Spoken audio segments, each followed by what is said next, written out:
স্বাগত নিউজ 24 এর রাত 10টার সংবাদে আপনাদের সঙ্গে আছি আমরা দুজন, আমি শেখ জায়েদ এবং আমি আফরিন আনোয়ার। দেখছিলেন শিরোনাম। কোটিংকৃত মরিচারোধী ও বিদ্যুৎ সাশ্রয়ী Marquis pump. Marquis energy saving pump. এবার বিস্তারিত। টানা 3 দিন দেশে করোনা ভাইরাসে আক্রান্ত হচ্ছে গড়ে দিনে কমপক্ষে 700 জন।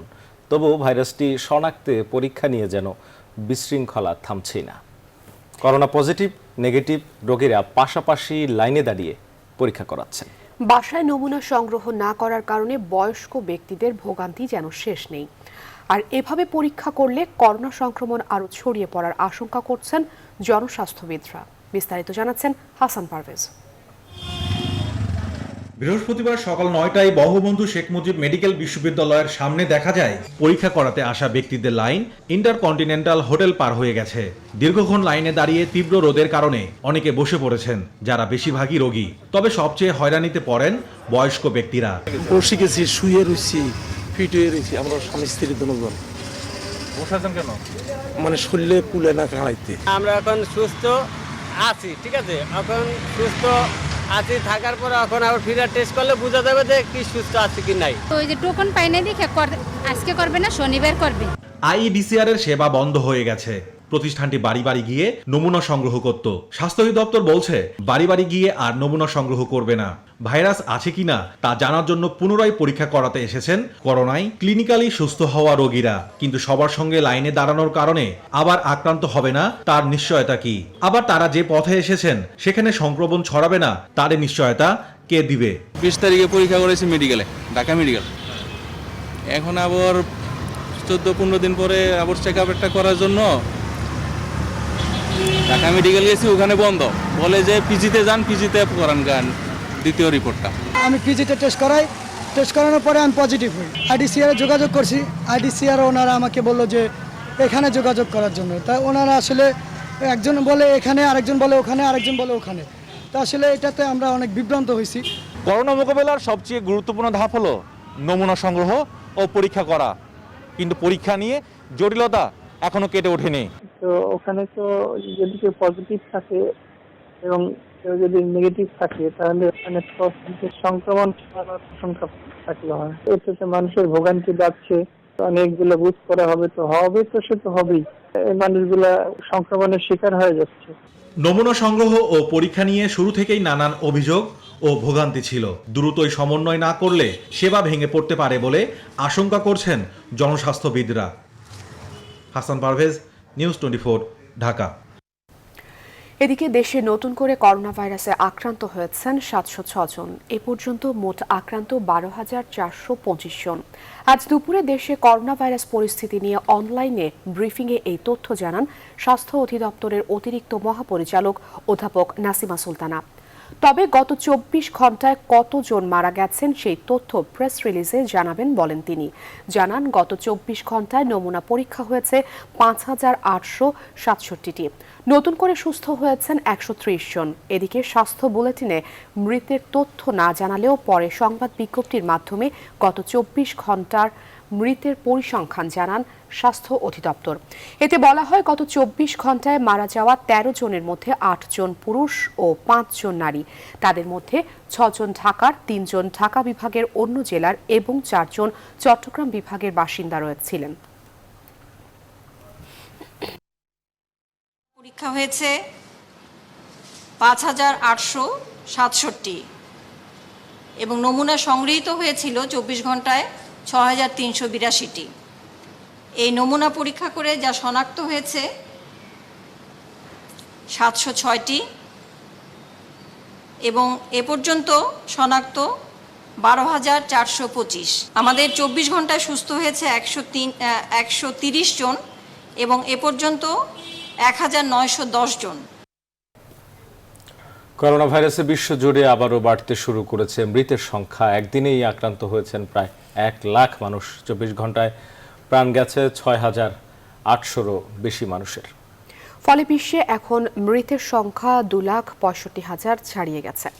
এদিকে হোয়াইট হাউসের করোনা ভাইরাস টাস্ক ফোর্স ভাঙা হচ্ছে না বলে জানিয়েছেন মার্কিন প্রেসিডেন্ট ডোনাল্ড ট্রাম্প। যুক্তরাষ্ট্রের পর দ্বিতীয় দেশ হিসেবে মৃতের সংখ্যা 30,000 ছাড়ালো ব্রিটেন। মাসুদ রানার ডেস্ক রিপোর্টে বিস্তারিত। করোনা ভাইরাসে বিশ্বের সবচেয়ে বেশি আক্রান্ত আর প্রাণহানি হয়েছে যুক্তরাষ্ট্রে। ক্ষতির তালিকা সেখানে দীর্ঘ হচ্ছে। যুক্তরাষ্ট্রে আবারও একদিনেই ২৫০০-এর মতো মানুষ মারা গেল। প্রতিদিন সংক্রমিত হচ্ছে অনেকেই। ট্রাম্প প্রশাসনের এক প্রতিবেদনে জানানো হয়েছে এই মৃতের সংখ্যা আরও ভয়াবহ হতে পারে আগামী জুন মাসে। গড়ে প্রতিদিন ৩,০০০ মানুষ মারা যেতে পারে। করোনা মহামারীতে মার্কিন অর্থনীতি ক্ষতিগ্রস্ত হয়ে পড়ায় আগামী প্রেসিডেন্ট নির্বাচন ট্রাম্পের জন্য বেশ কঠিন হয়ে পড়েছে। এমন অবস্থায় করোনা ভাইরাস মহামারীকে যুক্তরাষ্ট্রের উপর পার্ল হারবারের চেয়ে ভয়াবহ হামলা বলে অভিহিত করেছেন প্রেসিডেন্ট ডোনাল্ড ট্রাম্প। এমনকি দোষের তীর বরাবরের মতো ছুঁড়েছেন চীনের উপর। মহামারীর জন্য চীনের বিরুদ্ধে শাস্তিমূলক ব্যবস্থা নেওয়ার কথা বিবেচনা করছেন ট্রাম্প প্রশাসন। তবে করোনা মোকাবেলায় গঠিত হোয়াইট হাউস টাস্কফোর্স ভেঙে দেওয়ার সিদ্ধান্ত থেকে সরে এসেছেন তিনি। জানিয়েছেন বিশেষজ্ঞ দল তাদের কাজ চালিয়ে যাবে। এদিকে করোনায় বিধ্বস্ত ব্রিটেনও একদিনে আবারও ৬০০-র বেশি মানুষ মারা গেছে। যুক্তরাষ্ট্রের পর দ্বিতীয় দেশ হিসেবে মৃতের সংখ্যা ৩০,০০০ ছাড়ালো দেশটিতে। মহামারীর নতুন কেন্দ্র ব্রাজিলেও বাড়ছে মৃত্যু। নতুন করে মারা গেছে আরও ৬৫০ জনের বেশি মানুষ। এদিকে রাশিয়াতে আবারও নতুন করোনা রোগী শনাক্ত হয়েছে ১০,০০০-এর বেশি। এ নিয়ে দেশটিতে চতুর্থ দিনের মতো ১০,০০০-এর বেশি মানুষ আক্রান্ত হলো। তবে ইতালি, স্পেন, ফ্রান্স, ইউরোপের বাকি দেশগুলোতে নতুন সংক্রমণ আর মৃত্যুর হার দিন দিন কমতে শুরু করেছে। জার্মানিতে করোনা ভাইরাস মহামারীর প্রথম পর্যায় শেষ হয়েছে বলে জানানো হয়েছে। এমনকি দ্বিতীয় দফায় বিধিনিষেধ শিথিলের পদক্ষেপ নিয়েছে দেশটির সরকার। এদিকে সংকট তীব্র হচ্ছে এশিয়াতে। ভারতে লকডাউন জারি করা সত্ত্বেও দ্রুত ছড়িয়ে পড়ছে করোনা ভাইরাসের সংক্রমণ। দেশটিতে একদিনই নতুন করে আক্রান্ত হয়েছে ৩,৫০০-এর বেশি। প্রাণ হারিয়েছে ৮৯ জন। ভারতে করোনা সংক্রমণ আর মৃত্যুর হার সবচেয়ে বেশি পশ্চিমবঙ্গে। এছাড়া পাকিস্তান, ইন্দোনেশিয়া সহ এশিয়ার বেশ কয়েকটি দেশে বাড়ছে করোনার প্রকোপ। অন্যদিকে কোভিড-১৯-এর প্রভাবে নানা ক্ষেত্রে দুর্ভিক্ষের সৃষ্টি হতে পারে বলে সতর্ক করে দিয়েছে জাতিসংঘ। বলা হয়েছে, ব্যবস্থা না নিলে বিশ্বব্যাপী ব্যাপক হারে সহিংসতা, ক্ষুধা ও দারিদ্রতা বৃদ্ধি পেতে পারে। এমন অবস্থায় করোনা মোকাবেলায় বৈশ্বিক সহায়তার জন্য আরও অর্থায়ন চান জাতিসংঘ। মাসুদ রানা, নিউজ 24। এদিকে বিভিন্ন দেশে করোনায় আক্রান্ত হয়ে প্রাণ হারাচ্ছেন প্রবাসী বাংলাদেশিরা। গণমাধ্যমের হিসেবে প্রবাসে এখন পর্যন্ত ৪.৫ শতাধিক বাংলাদেশি মারা গেছেন। গত ২৪ ঘন্টায় করোনা ভাইরাসে যুক্তরাষ্ট্রে কোনো বাংলাদেশি মারা যাননি। তবে গেল ৪৯ দিনে দেশটির ৬টি রাজ্যে প্রাণঘাতী মহামারী ভাইরাস কেড়ে নিয়েছে ২৩৮ প্রবাসী বাংলাদেশের প্রাণ, যার মধ্যে নিউ ইয়র্কের ২১৭ জন। অন্যদিকে মধ্যপ্রাচ্যের দেশ সৌদি আরবে বাংলাদেশি মৃতের সংখ্যা বেড়ে দাঁড়িয়েছে ৬৫ জনে। চন্দ্রানী চন্দ্রার ডেস্ক রিপোর্ট। প্রবাসে ক্রমেই বাড়ছে বাংলাদেশিদের আক্রান্তের সংখ্যা। আক্রান্ত ও মৃত্যুর দিক থেকে যুক্তরাষ্ট্র শীর্ষ অবস্থানে থাকলেও গত ২৪ ঘন্টায় দেশটিতে কোনো বাংলাদেশি মারা যায়নি। প্রায় ৫০ দিন পর যুক্তরাষ্ট্রে প্রবাসী বাংলাদেশিদের জন্য ছিল একটি স্বস্তির দিন। অর্থাৎ আজ থেকে ৪৯ দিন আগে মার্কিনে করোনায় আক্রান্ত হয়ে বাংলাদেশিদের মৃত্যুর মিছিল শুরু হয়েছিল। গত ২৪ ঘন্টায় ৫ মে রাতে করোনায় আক্রান্ত হয়ে ব্রঙ্কসে মৃত্যুবরণ করেছেন জালিকা বিবি। সে পর্যন্ত আমেরিকায় বাংলাদেশের মৃত্যুর সংখ্যা ২৩৮। এর মধ্যে ২১৭ জন নিউ ইয়র্কের বাসিন্দা, বাকিরা New Jersey, Virginia, Maryland, Michigan ও কুইন্সের বসবাসরত। এদিকে মালদ্বীপে করোনায় মোট আক্রান্তের সংখ্যা ৬১৮ জন। এর মধ্যে মোট বাংলাদেশি আক্রান্তের সংখ্যা ২৯৬। গত ২৪ ঘন্টায় আক্রান্ত হয়েছেন ৩৪ জন বাংলাদেশি, মারা গেছে ১ জন। মধ্যপ্রাচ্যের দেশ সৌদি আরবে হু হু করে বেড়েই চলেছে মহামারী করোনা ভাইরাসের সংক্রমণ। করোনায় আক্রান্ত হয়ে মোট ৬৫ বাংলাদেশি মারা গেছেন। করোনার পাশাপাশি হৃদরোগেও আক্রান্ত হয়ে মারা গেছেন প্রবাসী বাংলাদেশির অনেক রেমিটেন্স যোদ্ধা। সৌদি সরকারি স্বাস্থ্য মন্ত্রণালয়ের তথ্য অনুযায়ী সবচেয়ে বেশি মৃত্যুর ঘটনা ঘটেছে মক্কা, মদিনা, জেদ্দায়। করোনার কারণে উদ্ভূত পরিস্থিতিতে মধ্যপ্রাচ্যে চাকরি হারাচ্ছেন প্রবাসীরা। এই অবস্থায় কয়েক সপ্তাহের মধ্যে প্রায় ২৯,০০০ বাংলাদেশি ফিরে আসবে। গত সপ্তাহে মধ্যপ্রাচ্য থেকে ৮,৬৯৫ জন বাংলাদেশি নাগরিক ফিরেছেন। চন্দ্রানী চন্দ্রা, নিউজ 24। করোনা ভাইরাসে মৃত, আক্রান্ত, অসুস্থ, সুস্থ এই ৪ ক্ষেত্রে দেয়া সরকারের কোনো তথ্যই মানুষ বিশ্বাস করে না বলে দাবি করেছেন বিএনপির মহাসচিব মির্জা ফখরুল ইসলাম আলমগীর। অন্যদিকে করোনা ভাইরাসের দুর্যোগ মোকাবেলায় নেতাকর্মীদের মানসিক প্রস্তুতি রাখতে বলেছেন আওয়ামী লীগ সাধারণ সম্পাদক ওবায়দুল কাদের। তৌহিদ শান্ত জানাচ্ছেন বিস্তারিত। প্রতিদিনই ভয়াবহ রূপ নিয়ে বাংলাদেশের সামনে আসছে কোভিড-19 ভাইরাস। বৃহস্পতিবার 706 জন নতুন আক্রান্ত হয়। তাদের নিয়ে মোট আক্রান্ত প্রায় 12,500। তবুও হঠাৎ করেই শপিং মলগুলো খুলে দিয়ে সীমিত পরিসরে ব্যবসা বাণিজ্য শুরুর সরকারি উদ্যোগে রাজধানীসহ সারা দেশেই পথে পথে নেমে পড়ে মানুষ। বাজারঘাটেও ভিড় বেড়ে ওঠে, অথচ লকডাউনও চালু রেখেছে সরকার।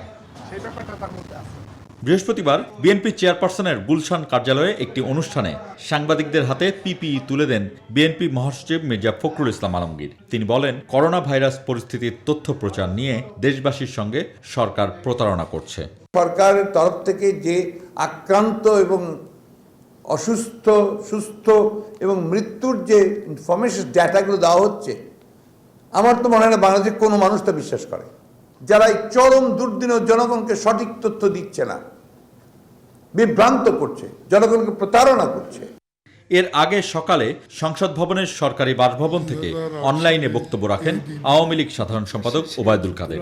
এই মহামারী মোকাবেলায় সরকার এবং দেশব্যাপী তার দলের অঙ্গ ও সহযোগী সংগঠনের নেতাকর্মীদের নেয়া বিভিন্ন কর্মসূচির কথা তুলে ধরেন তিনি। এই চ্যালেঞ্জিং সময় অতিক্রম করতে হবে আমাদের সাহসিকতার সাথে। তাই আমি বাংলাদেশ আওয়ামী লীগের সকল স্তরের নেতা কর্মীদের মানসিক প্রস্তুতি রাখার আহ্বান জানাচ্ছি এ দুর্যোগ মোকাবিলায়। যোগাযোগ মন্ত্রী জানান, করোনা ভাইরাসে আক্রান্ত বিশ্বের 210টি দেশের মধ্যে বাংলাদেশ এখন 37তম। তবে এর চেয়েও খারাপ হতে পারে এমন আশঙ্কাও করেন তিনি। তৌহিদ শান্ত, নিউজ 24, ঢাকা। এবার স্যাভলন অ্যান্টিসেপটিক সোপের সৌজন্যে করোনা ভাইরাস পরিস্থিতি।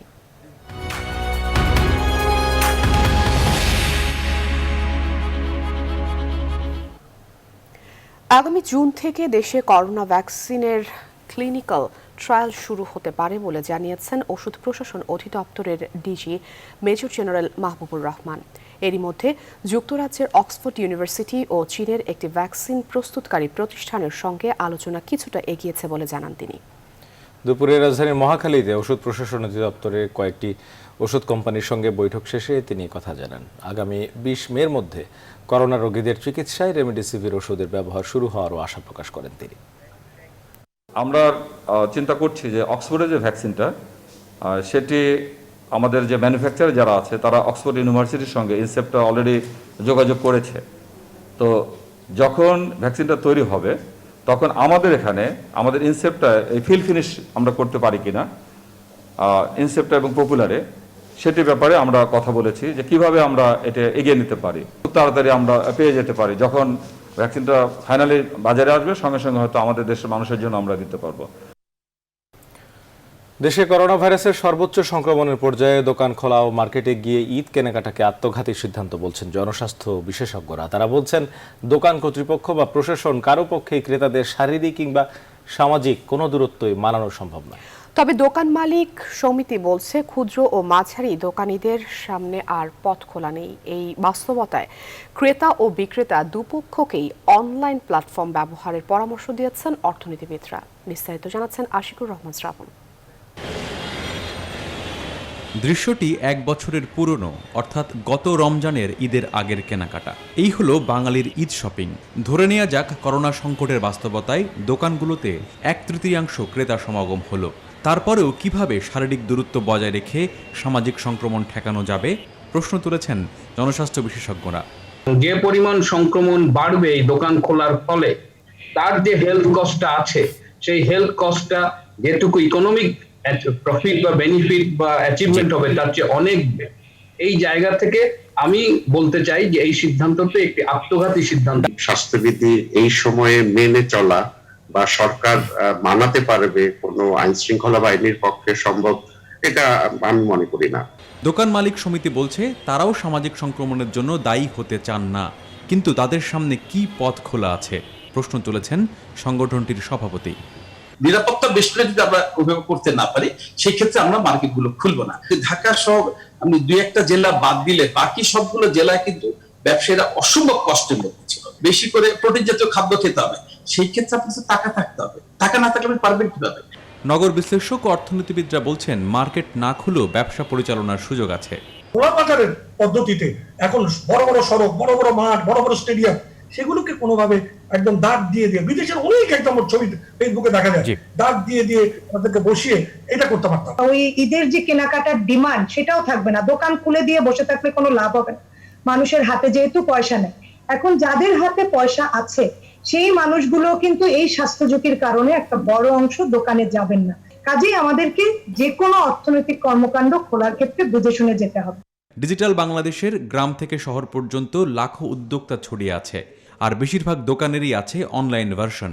ফলে এই সংকটে অফলাইন শপিং এর সমাধান হতে পারে অনলাইন।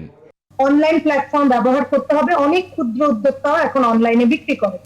আশিকুর রহমান শ্রাবণ, নিউজ 24, ঢাকা। করোনা ভাইরাস মহামারীর নেতিবাচক প্রভাব মোকাবেলায় সরকার ঘোষিত প্রণোদনা ও ঋণ প্যাকেজের অর্থ দ্রুত গ্রাহকের হাতে পৌঁছে দেওয়ার দাবি করেছেন ব্যবসায়ীরা।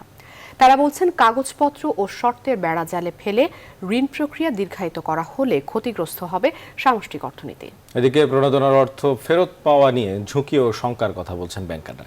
এক্ষেত্রে গ্রাহকদের তথ্য যাচাই বাছাই করেই অর্থ ছাড় করা উচিত বলে মনে করছেন ব্যাংক কর্তৃপক্ষ। বাবু কামরুজ্জামানের রিপোর্ট। আনুষ্ঠানিক কিংবা অনানুষ্ঠানিক খাত, করোনার ছোবল থেকে বাদ পড়েনি কোনো শিল্পই। তাই বড় বড় শিল্প কারখানা থেকে শুরু করে ক্ষুদ্র পুতুল বানানোর কারিগরকেও টিকে থাকার লড়াইয়ে হিমশিম খেতে হচ্ছে দুর্যোগের এই সময়ে। তবে ভয়াবহ এই বৈশ্বিক বিপর্যয় মোকাবেলায় মোটা অঙ্কের প্রণোদনাও ঘোষণা করেছেন সরকার। এসএমই, কৃষি কিংবা রপ্তানিমুখী শিল্প সব মিলে ৭২,৭৫০ কোটি টাকার প্রণোদনা বা বিনিয়োগ প্যাকেজ ঘোষণা করা হয়েছে। তবে প্রণোদনার এই অর্থ যেন শর্তের বেড়াজালে না পড়ে এবং দীর্ঘায়িত না হয়, এমন দাবি ব্যবসায়ীদের। এফবিসিসিআই মেম্বার অ্যাসোসিয়েশন এবং চেম্বারদের সাথে ব্যাংকদের এই ধরনের যৌথভাবে প্রকল্প আগেও হয়েছে এবং যেখানে রিকভারি রেট 100%-এর মতো ছিল। এখন স্বল্প মেয়াদের জন্য তাদের এই সুবিধাটা প্রয়োজন। সেই জায়গায় আমরা ব্যাংকে বলছি একটু স্বাভাবিক যেই স্ট্যান্ডার্ড অপারেটিং প্রসিডিউর তার থেকে বের হয়ে এসে সহযোগিতা করার জন্য। ব্যাংকাররা বলছেন, দ্রুত ও সময়মতো প্রণোদনার প্যাকেজ বাস্তবায়ন করতে আপত্তি নেই। এক্ষেত্রে ঋণ ফেরতের আস্থা নিশ্চিত করতে গ্রাহকদের ডকুমেন্টেশনের উপর গুরুত্ব দিয়েই তা সমন্বয় করতে হবে। রিস্ক কিন্তু ব্যাংকের, আপনার ইভেন গার্মেন্টসের যে টাকাটা আমরা দিয়েছি আলটিমেটলি কিন্তু রিস্ক কিন্তু ব্যাংকের, এবং সেই ক্ষেত্রে যেসব রিফাইন্যান্সিং স্কিম এসছে, প্রণোদনাগুলো এগুলো এসছে, সেখানে কিন্তু ওই end of the day customer টাকা না দিলে কিন্তু ব্যাংকে তার রিস্ক নিতে হবে। এই অর্থ ফেরত দেওয়ার প্রাথমিক দায়িত্ব কিন্তু ব্যাংকগুলোর উপরেই বর্তাবে। সেই জন্যই ব্যাংকগুলোকে কিন্তু যথাযথ যাচাই বাছাই করার পরে কিন্তু এসব ঋণ বিতরণের ব্যবস্থা করতে হবে। ব্যবসায়ীদের শীর্ষ সংগঠন এফবিসিসিআই বলছে, ব্যাংকের বিনিয়োগ ঝুঁকিতে থাকে এমন কোনো প্রস্তাব বা সুপারিশ করবে না সংগঠনটি। আমরা ব্যাংকদেরকে রিস্কে ফেলে অথবা ব্যাংকদের ইনভেস্টমেন্ট রিকভারি কোনো ধরনের রিস্কে থাকে এই ধরনের কোনো বিনিয়োগের সুপারিশও করছি না অথবা প্রস্তাবনাও করছি না। আমরা বলছি এসএমইরা যারা ব্যাংকিং সিস্টেমের সাথে নেই, ইনফর্মাল ইকোনমির অংশ, তাদেরকে ব্যাংকিং চ্যানেলে আনার জন্য। ব্যবসায়ীদের দাবি, ক্ষুদ্র ও মাঝারি শিল্পের প্রতি দৃষ্টিভঙ্গি পাল্টাতে হবে ব্যাংকগুলোকে। এক্ষেত্রে প্রণোদনা প্যাকেজের অর্থ ছাড় করতে দ্রুত সাড়া দিতে হবে, নয়তো বড় বিপাকে পড়বেন ক্ষুদ্র উদ্যোক্তারা। বাবু কামরুজ্জামান, নিউজ 24, ঢাকা। আগামী 11 জুন জাতীয় সংসদে 2020-21 অর্থ বছরের বাজেট উত্থাপন করবেন অর্থমন্ত্রী আহম মোস্তফা কামাল। আজ এক অনলাইন ব্রিফিংয়ে তিনি একথা জানান। বলেন, ইতিমধ্যে নতুন অর্থ বছরের আয় ব্যয়ের সরকারি হিসেব বিবরণীতে প্রস্তুতি নিচ্ছে অর্থ মন্ত্রণালয়। বাজেট পিছানোর কোনো ব্যবস্থা নাই। বাজেটটি আমাদের একটি সাংবিধানিক চাহিদা। সংবিধান যেভাবে বাজেটটি ডিমান্ড করে, সেই ডিমান্ড মিট করেই আমাদের বাজেটটি সংসদে নিয়ে আসতে হবে। আমাদের সেই কাজটি করার জন্য আমাদের বিভিন্ন মন্ত্রণালয়ের যে সমস্ত অ্যালোকেশনগুলো থাকবে, এবং আমাদের অনেক রানিং প্রজেক্ট আছে, এই রানিং প্রজেক্টগুলো আমাদের শেষ করতে হবে, সেখানে আমাদের টাকার যোগান দিতে হবে। রাতের সংবাদের এই পর্যায়ে নিচ্ছে একটি বিরতি। ফিরছে আর খবর নিয়ে, সাথেই থাকুন।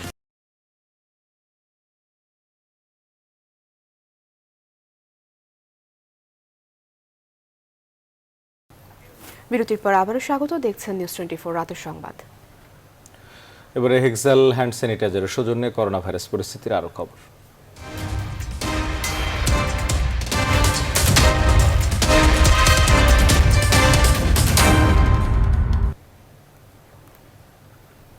শিগগির শুরু হচ্ছে ইন্টারন্যাশনাল কনভেনশন সিটি বসুন্ধরায় দেশে করোনা ভাইরাসে আক্রান্ত রোগীদের চিকিৎসা।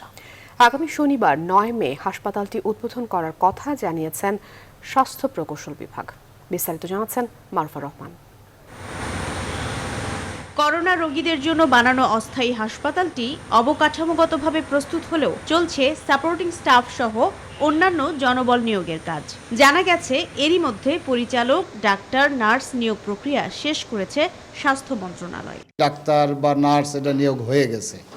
এখন অন্যান্য শুধু ডাক্তার আর নার্স হইলে তো আর হবে না, অন্যান্য সাপোর্টিং স্টাফ আছে, ওনাদেরও নিয়োগ হয়তো বা চলছে এবং ওনাদের কি লজিস্টিক লাগবে, কি ম্যান পাওয়ার লাগবে, এগুলো ওনারাও গুছাচ্ছে। বসুন্ধরার কাছ থেকে আইসিসিবির স্থাপনাগুলো বুঝে নিয়ে গত 12 এপ্রিল থেকে ইন্টারন্যাশনাল কনভেনশন সিটি বসুন্ধরায় অস্থায়ী হাসপাতালের নির্মাণ শুরু হয়। 15 দিনের মধ্যেই আইসিসিবিকে পূর্ণাঙ্গ হাসপাতালের রূপ দেওয়ার লক্ষ্য নিয়ে কাজ শুরু করেছিলেন স্বাস্থ্য প্রকৌশল অধিদপ্তর। এখন এটা অপারেশনের জন্য প্রস্তুত। স্বাস্থ্য অধিদপ্তর যখন এটাকে মনে করবে যে চালু করা দরকার, তখনই ওনারা এটা চালু করতে পারবে। আইসিসিবির সুবিশাল 4টি কনভেনশন হল ও একটি এক্সপো জোনে 2013 বেডের আইসোলেশন সেন্টারের পাশাপাশি 71 বেডের আইসিইউ ইউনিট থাকবে। যতদিন এই মহামারী থাকবে এবং সরকারের যতদিন ব্যবহারের প্রয়োজন শেষ না হবে, ততদিন বসুন্ধরা গ্রুপের পক্ষ থেকে আইসিসিবিকে ব্যবহারের জন্য দেওয়া হয়েছে। মারুফা রহমান, নিউজ 24, ঢাকা। করোনা মোকাবেলায় 5054 জন নার্সকে সিনিয়র স্টাফ নার্স হিসেবে দেশের বিভিন্ন কোভিড ডেডিকেটেড হাসপাতালে পদায়নের জন্য সাময়িকভাবে নিয়োগ করা হয়েছে। এছাড়া আগামী 12 মের মধ্যে 2000 চিকিৎসক নিয়োগের কাজ সম্পন্ন করা হবে বলেও জানানো হয়। বৃহস্পতিবার স্বাস্থ্য ও পরিবার কল্যাণ মন্ত্রণালয়ের প্রধান তথ্য ও জনসংযোগ কর্মকর্তা মাইদুল ইসলাম স্বাক্ষরিত প্রেস বিজ্ঞপ্তিতে এই তথ্য জানানো হয়। নিয়োগপ্রাপ্তদের 13 মে নিজ নিজ কর্মস্থলে যোগদান করতে বলা হয়েছে। সংবাদে আবারও বিরতি, ফিরছি একটু পর।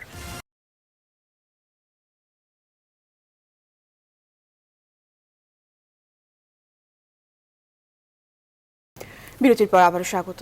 দেখছেন রাত 10টার সংবাদ।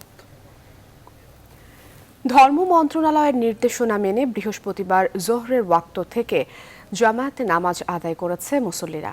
মসজিদের প্রবেশদ্বারে হাত ধোয়ার ব্যবস্থা রাখা সহ সরকারের মোট 12 দফার নির্দেশনা মেনেই জাতীয় মসজিদ বাইতুল মোকাররম সহ দেশের সকল মসজিদে একযোগে জামাত অনুষ্ঠিত হয়। এ সময় সংক্ষিপ্ত বয়ানে ইমামরা মুসল্লিদের নির্দেশনা মেনে চলার ব্যাপারে সতর্ক করেন। একই সাথে মসজিদে জামায়াতে নামাজ আদায়ের ক্ষেত্রে শারীরিক দূরত্ব মেনে চলার বিষয়েও কড়াকড়ি আরোপ করা হয়। আর দীর্ঘদিন পর জামায়াতে নামাজ আদায় করতে পেরে বেশ খুশি মুসল্লিরা।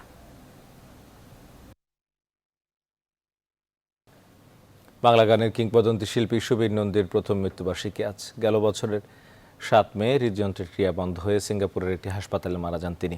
গুণী এই শিল্পীর জন্ম 1953 সালে হবিগঞ্জে। 40 বছরের ক্যারিয়ারে কণ্ঠ দিয়েছেন 2500-এর বেশি গানে। 1976 সালে প্রথম প্লেব্যাক করেন সিনেমায়। 1981 সালে মুক্তি পায় তার প্রথম অ্যালবাম সুবীর নন্দীর গান।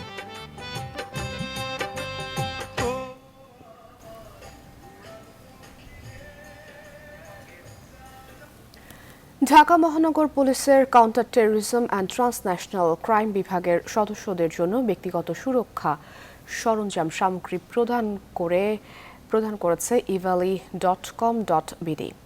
বৃহস্পতিবার রাজধানীর মিন্টু রোডে সিটিটিসির প্রধান কার্যালয়ে এসব নিরাপত্তা সামগ্রী আনুষ্ঠানিকভাবে হস্তান্তর করা হয়। করোনা পরিস্থিতিতে পেশাগত দায়িত্ব পালনের পাশাপাশি স্বাস্থ্য নিরাপত্তা নিশ্চিতে ডিএমপির এই বিশেষায়িত ইউনিটের সদস্যদের জন্য ইভালির পক্ষ থেকে বেশ কিছু সুরক্ষা সামগ্রী উপহার হিসেবে প্রদান করা হয়।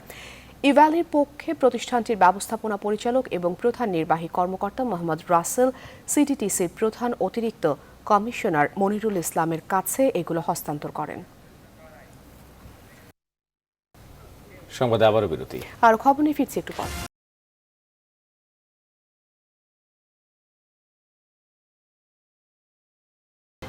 বিরতির পর আবার স্বাগত, দেখছেন রাত 10টার সংবাদ। এবারে খেলার খবর। বৈশ্বিক মহামারী করোনায় এখনও বিপর্যস্ত পুরো বিশ্ব। তবুও এর মধ্যেই যখন ইউরোপে কিছুটা কমে এসেছে সংক্রমণের মাত্রা, ঠিক তখনই স্থগিত থাকা ফুটবল মৌসুম পুনরায় শুরুর মিশনে নেমেছে ইউরোপের 4 পরাশক্তি। বিস্তারিত রিপোর্টে। শঙ্কা এখনো ঘিরে রেখেছে পুরো পৃথিবীকে। তবুও স্থগিত থাকা ফুটবল মৌসুম পুনরায় শুরুর মিশনে নেমেছে ইউরোপের 4 পরাশক্তি। কয়েকটি ধাপে মাঠের অনুশীলনে ফেরার মিশনে 1.5 মাসের বেশি সময়ে ঘরবন্দি জীবন শেষে ফুটবলের সবুজ আঙিনায় পা রাখলেন Lionel Messi, Luis Suarez, Karim Benzema, মার্সেলোরা। স্থানীয় সময় সকাল 9টায় বার্সেলোনার খেলোয়াড়রা আসেন ক্লাবের ট্রেনিং কমপ্লেক্সে। এদিন মুখে মাস্ক পরে করোনা ভাইরাস পরীক্ষা করালেন মেসি, সুয়ারেজরা। বার্সার মতো রিয়াল মাদ্রিদের বেনজেমা, বেলরাও আসেন নিজেদের ট্রেনিং কমপ্লেক্সে। এদিকে এ মাসেই পুনরায় শুরু হচ্ছে জার্মানির শীর্ষ লীগ বুন্দেসলিগার চলতি মৌসুম। জার্মানির চ্যান্সেলর অ্যাঙ্গেলা মেরকেল বিষয়টি নিশ্চিত করেছেন। তবে খেলা কবে শুরু হচ্ছে তা জানা যাবে 2-1 দিনের মধ্যেই। মাঠে বল গড়ালেও উপস্থিত থাকতে পারবেন না কোনো দর্শক। হু হু করে তুরস্কে করোনা ভাইরাস আক্রান্তের সংখ্যা যখন বাড়ছে, এমন পরিস্থিতিতে আগামী আগস্টে চ্যাম্পিয়ন্স লিগ ফাইনাল আয়োজনে প্রস্তুত রয়েছে বলে জানিয়েছে তুরস্ক। বুধবার এক বিবৃতিতে এমন ইচ্ছার কথা জানিয়েছে তুর্কি ফুটবল ফেডারেশন। এদিকে ব্রাজিলের ফুটবল ক্লাব ফ্লেমেঙ্গোর আরও 3 খেলোয়াড়ের মধ্যে কোভিড-19 ভাইরাসের উপস্থিতি পাওয়া গেছে। আক্রান্ত 3 জনই আশঙ্কামুক্ত রয়েছেন বলে নিশ্চিত করেছে ক্লাব কর্তৃপক্ষ। তবে এরই মধ্যে ব্রাজিলের প্রেসিডেন্ট স্থগিত থাকা খেলাধুলা পুনরায় চালু করার জন্য জোর দিয়ে আসছেন। Desk report, news 24। আর এর মধ্য দিয়ে শেষ করছে নিউজ 24 রাতের সংবাদ। এতক্ষণ সাথে থাকায় ধন্যবাদ সবাইকে।